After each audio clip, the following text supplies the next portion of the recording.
auto-accommodating is likely costing you more than you think, and here's how to stop. That is what we're talking about today. Being at my busy hair salon, I had a mask on my hair, so I was laying in a sink. The place was busy as hell. More people were backed up waiting for the sink, but I'm just laying there doing nothing because you have to sit for 10 minutes with the stuff in your hair.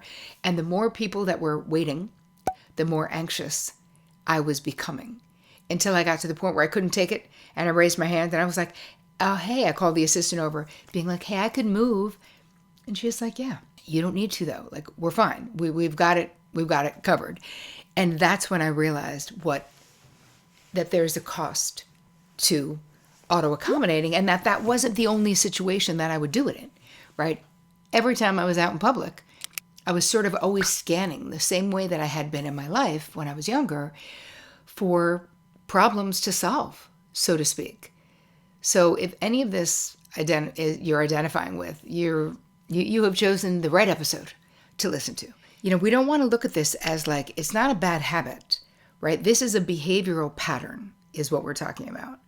So for many of you, especially if you're high functioning, codependence, if you're capable, if you're over responsible people, which you of course are my people, this pattern sort of silently shapes our relationships, our stress levels, resentment, and really our own sense of self as well. So it's really important. So we're going to slow down in today's episode and be super practical so that you guys are walking away with tools. So let's roll it on into today's content. Why do we do it? Well, if you are an auto-accommodator, you know that there's no space between you see a need and you jump into that need. So what we're doing in our lives is we come out of our internal experience as we are jumping into someone else's experience. This is what it can look like, right? Saying yes before you've checked in with yourself or before you've checked in with your calendar. Seeing a need anywhere on a plane. Looks like two people, need help or they're not sure, and it's something it's funny. Today, I was working out in this room because this is my studio, but also my workout room. And I was jumping on the trampoline, and I heard that my husband was making us protein pancakes, very lovely of him. And I also heard that he didn't turn on the fan, the exhaust fan. And I knew, we have a very sensitive smoke alarm, I knew it was going to set off the smoke alarm. For years and years and years, I would have said, hey, don't forget the fan. I would have been screaming, right? I noticed it, but I didn't say it today because that isn't my side of the street. Enjoying my workout, doing what I'm doing, that was my side of the street.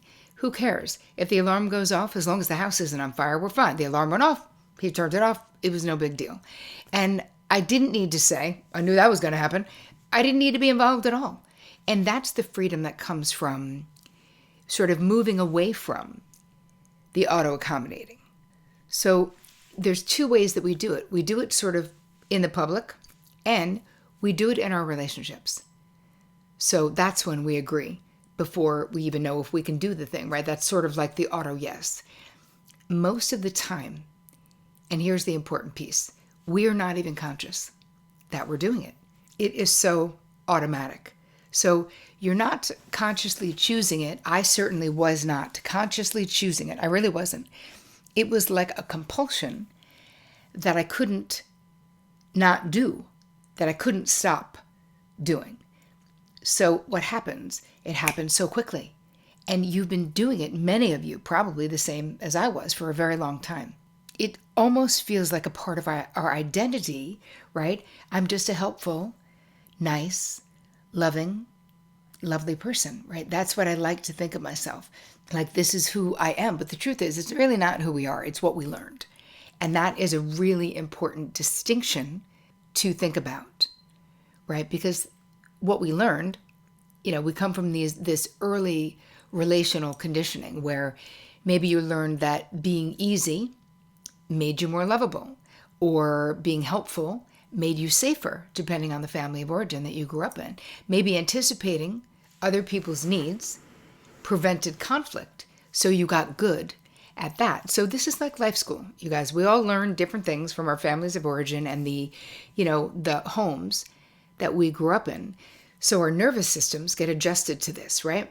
We get really efficient at scanning and then responding to what we see. So in childhood, right, it was an adaptive thing to do. It makes sense, right? Especially if it was a way to avoid being harmed or avoiding conflict or avoiding people fighting. It makes sense. But what ends up happening, and I've said this many, many times over the years, those of you who are familiar with my work know this, a lot of times those super adaptive and sort of incredible adaptations that we figure out how to do as kids become maladaptive in adulthood, right? Because here's the thing, if you end up doing it everywhere, you're bleeding bandwidth. It doesn't just affect your internal experience. It affects both.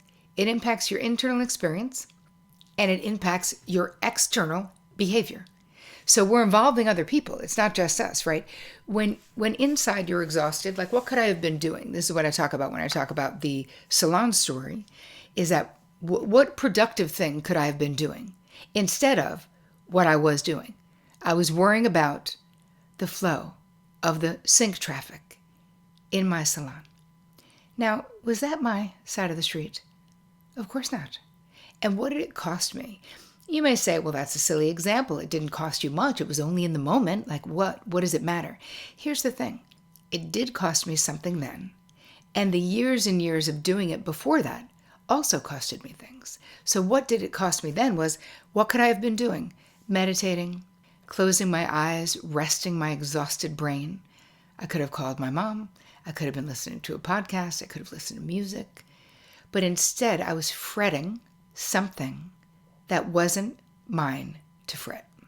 And what happens is that if we're constantly and sort of automatically overriding our own greatest good, because that's sort of what's happening, there's a couple of things that tend to happen when we do this, is that we start to feel invisible in our own lives, where that need, my exhaustion in that moment in that hair salon was not as important as me making sure that the assistant didn't get in trouble. That was one of the things that was in my mind. Oh, I hope this nice girl doesn't get in trouble. I hope nobody complains and gets her in trouble. Like, again, 100% not my side of the street. You can also become resentful. And this does impact our lives. You may not even know why. It's like a low-grade aggression that you're feeling kind of all the time. And you're like, I wonder why I'm so annoyable, or why I feel so annoyed, right? Is it annoyance, or is it this sort of unconscious buildup of resentment from all of these ways that you're potentially self-abandoning, right? It's exhausting. Being on all the time, the hypervigilance that we're talking about, dude, it is so tiring in real life. It uses so much bandwidth. What are we doing? Hypervigilance is where you are stuck in a fight, flight, freeze, fawn, right? It's like we're preparing for that it's like the stage before that, where we're preparing for something to go wrong that we need to handle.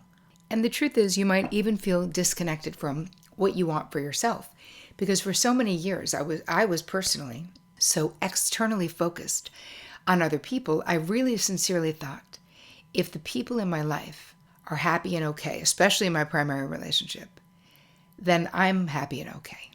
And it took years of therapy for me to realize that merging that I was doing, that high-functioning codependency life that I was living, is not a way to live the actual life I'm meant to live. So we can't build the lives we want, but we also can't build self-trust when we are consistently self-abandoning, right? In real time, in real life. The erosion to our self-trust, it might be subtle, right? Because it may not feel that way.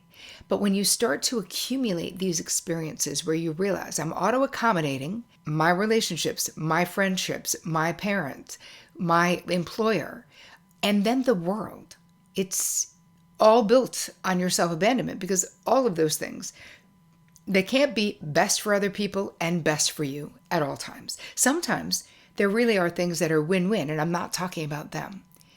I'm talking about as we self-abandon, our self-trust and our self-esteem gets eroded. And we can, I used to say to my therapy clients after I got through the other side of being a high-functioning codependent with all this auto-accommodating, that your goal in life can't be for there to never be conflict. Like I felt like a lot of my clients, that was sort of their goal. I just want everything to be okay. And I'm like, okay, we all want that.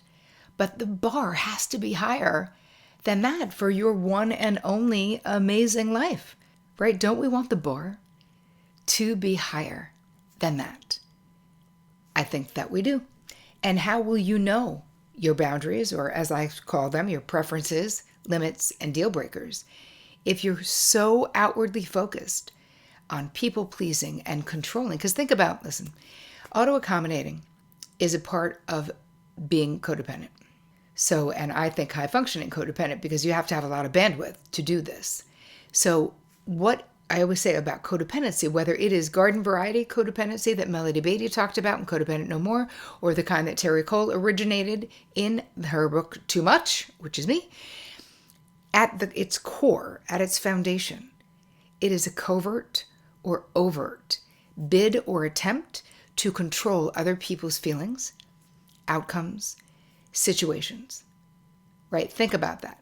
That's what we're doing, which means we can't be simultaneously doing that for ourselves, meaning wanting the highest and best for ourselves if we're constantly prioritizing it for other people. So if you think about how does this show up in your life? Auto-accommodating shows up in all the ways. At work, it's your boss asking you to take something else on and you immediately say yes, even though you're already overworked, right? You don't pause, you don't ask for more time. You just sort of go, okay, I guess I'm doing that. Same thing with family. Someone makes a plan that doesn't really work for you. You go along to sort of keep the peace. And what does Cheryl Richardson say? She says, if you stay silent to keep the peace, you start a war within yourself. Ain't that the truth? You tell yourself it's no big deal, right? But it actually kind of is. And these things all layer, right? They become cumulative.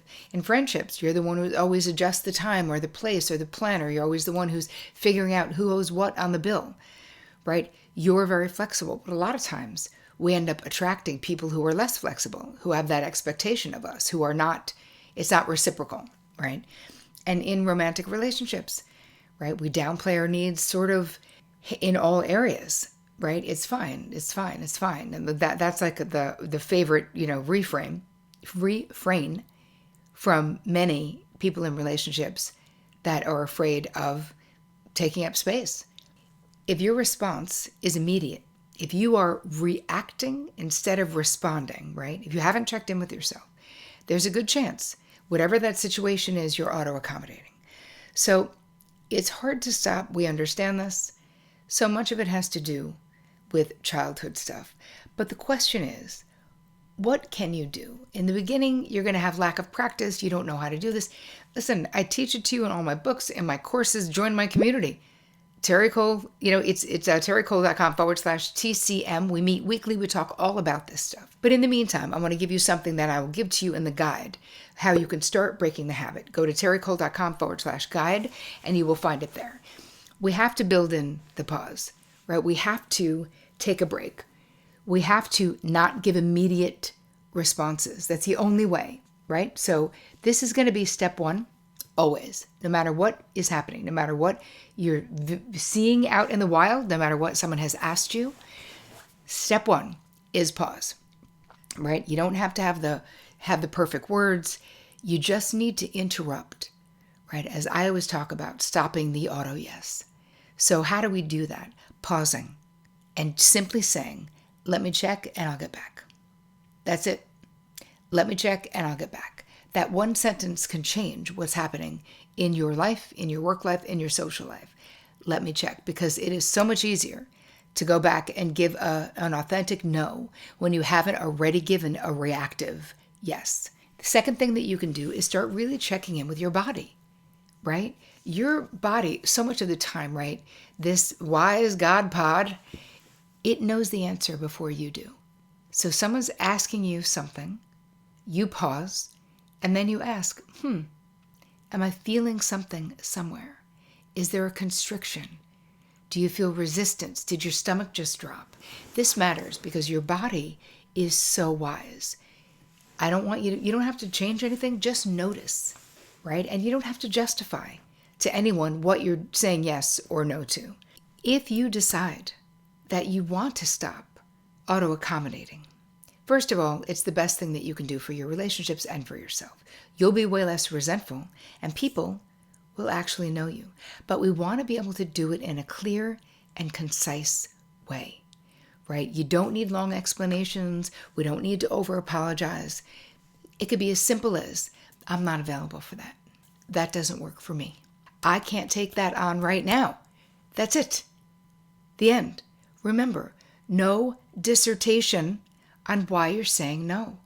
Because adding context, right? Giving someone a reason, if you care about them or you know them well, or you want to say, we actually will be away on vacation. That's providing context. Is not the same as convincing other people that you have a right to not accommodate them. So we want to make sure that we're not overly explaining. And I feel like there's a tendency to do it. And listen, the last thing I'm going to say about this is expect to be a bit uncomfortable, right?